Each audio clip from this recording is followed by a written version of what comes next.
Thank you, everybody. Thank you, Jane. That's a lovely introduction. It's a big honor to be here today. Wow, to see everybody from this angle. I see it's a great turnout. As Jane mentioned, I'm an emergency physician at CHEO, the Children's Hospital of Eastern Ontario. I'm actually also an emergency physician at the Montfort Hospital, so I treat adults as well as children. And I see obviously a lot of different problems, and I see a lot of kids. I've been at CHEO for 15 years, but I've been working in emergency medicine for about 20 years. And environment has long been a concern for me, especially with respect to children. We see a lot of common problems in the emergency department, which I think are really directly related to the environment, and I really see the future as important for kids, and we've been fighting at the hospitals to really make the environment a priority. What I mean by that is the health of the environment really has a big impact on the kids, and our hospitals have a big impact on the environment. So I've been working in CHEO for the last approximately 10 years to really get some great things changed to make our impact less and to improve our environmental record and also our contact with the environment. So I'll explain that a little bit as we go along. Today, I also want to talk about the impact of the environment on our health directly as a result of forests and trees and exposure to natural areas. So I'll go through that a little bit. So like I said, I'm part of the CHEO Green Team in the Environmental Sustainability Committee, and we've been doing a lot of things, sometimes a little bit crazy, to really get people involved on the issue. We've been doing this for several years, really trying to promote active commuting, reduce our waste at the hospital, and also really make the environment a priority. But for today's purpose, the impact of trees on our health and nature on our health is multifold, and there's an extensive body of literature and research to support that, and which has been growing over the last 30 years. This is just a summary slide from one of the recent reviews. Trees really have a huge impact on many different areas of our health, and the hypothesis is from many different aspects. So just seeing trees, just being around trees is thought to have a beneficial sort of stress reduction effect. It somehow increases our willingness to be physically active in the environment. It increases social interaction. Just having green spaces around gets us out into the environment, and we're having more interactions with people. It mitigates noise. It mitigates heat retention in the cities. It reduces humidity. And it also filters pollution. So it has multiple effects that are beneficial to our health. And the result of this is a lot of literature has shown that it really decreases psychiatric morbidity, and especially anxiety and stress. It reduces obesity.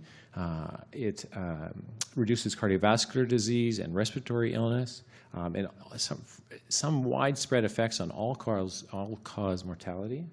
And it improves birth outcomes. So this is sort of the overview slide of all the research that really has gone on over the last 20 to 30 years. That is high correlation between exposure to green space and trees and the benefits on our health. And this is quite well established. And this is a correlation. So I'd like to go. I don't know how many minutes I have, but I have just a couple of slides going through a little bit of that research in a little more detail to sort of impress upon you how important it is to have that exposure.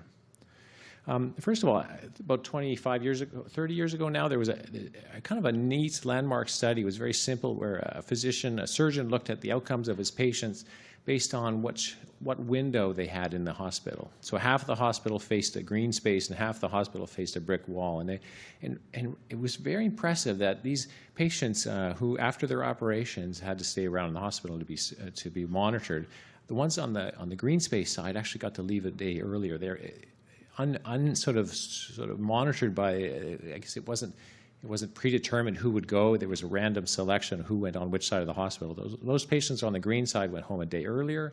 They required less morphine for their pain, and they had less complications from the operation. So he was quite impressed by this, and this is sort of one of the first landmark studies in hospitals that looked at this. There's been several studies on asthma. I see a lot of asthma in the hospital. This is one thing that sort of hits home for me. In New York City, they looked at admissions based on where you lived in the city and how dense the tree cover was. And they showed that for every standard deviation, in other words, when you plotted out all the tree covers and how much tree was in each neighborhood, if you plotted that out, you showed that as you increased the number of trees in the neighborhood, you actually decreased the asthma admission. So there was something significant going on during this study. And a lot of other studies have shown similar results. So, and it's impressive. There's actually a 30% reduction in the amount of asthma if you're in a higher treed area in New York City. This is a great study. Nowak has been doing studies for several years where he looked at the amount of pollution that's been absorbed by trees. So he's actually able to use satellite data as well as ground cover data to look at them very precisely at the amount of pollution that's been absorbed by trees. So they're very effective at absorbing, namely, 4 big pollutants: nitrous oxide, sulfites, particulate matter, and ground level ozone. And he was able to show that across the United States, this is just by region, you can see up to 8 tons of pollutants absorbed per square kilometer of space, of green space, which is very impressive. These are the different matters. If you were to take all of the pollutants across the United States and use filters or man-made systems to remove those pollutants, you'd have to spend probably in the order of $6 billion to do that. But on top of that, what more impressively is when you correlate that with the known respiratory and cardiovascular effects of these pollutants, you can actually easily determine what the savings are in terms of the health benefits. And I know this is a very complicated slide from his study here, but basically he was able to look at each of these different pollutants and show that not only emergency room visits, but mortality, acute myocardial infarctions, respiratory admissions were significantly reduced, and to the savings of probably another $7.5 billion just from having trees on the continental United States. Obviously, there's a lot of trees on the continental United States, but it's a really impressive effect we see with these removal of these pollutants. Now, these are all kind of correlated studies, and it's very hard to do experiments where you blind people and put forests into their neighborhoods. So the correlations are very strong, but there was one study that looked at an intervention that I think really sort of seals the deal. And this is an intervention on something that we know, I think, well in the Ottawa area, and that's the ash borer. So nature and then a few probably boats from China provided an interesting intervention in respect to health. So the ash borer arrived in the Great Lakes area probably around 2000, 2002.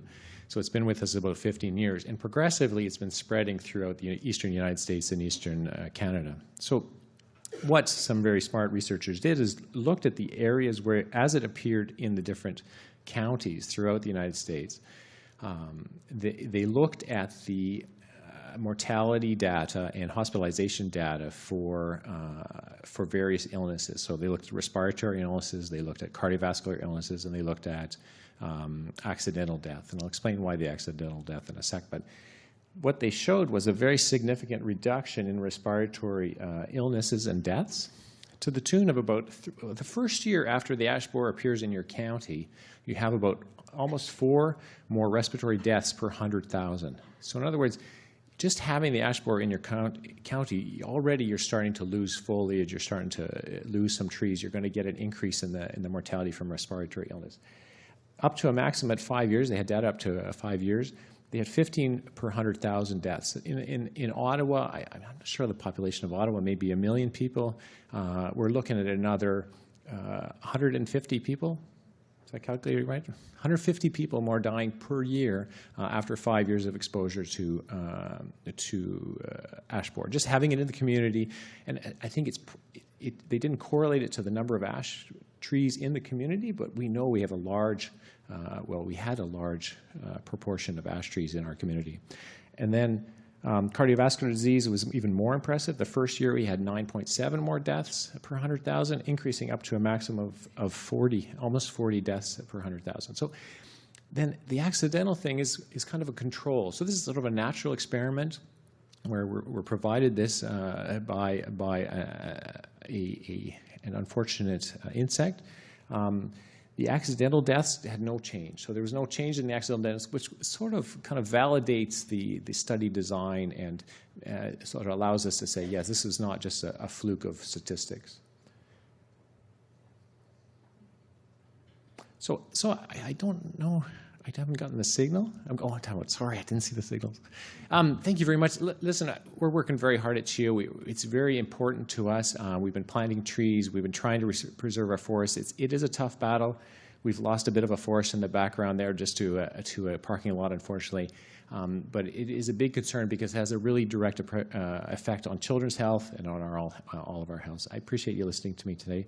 If you have any questions, I'll be happy to talk afterwards.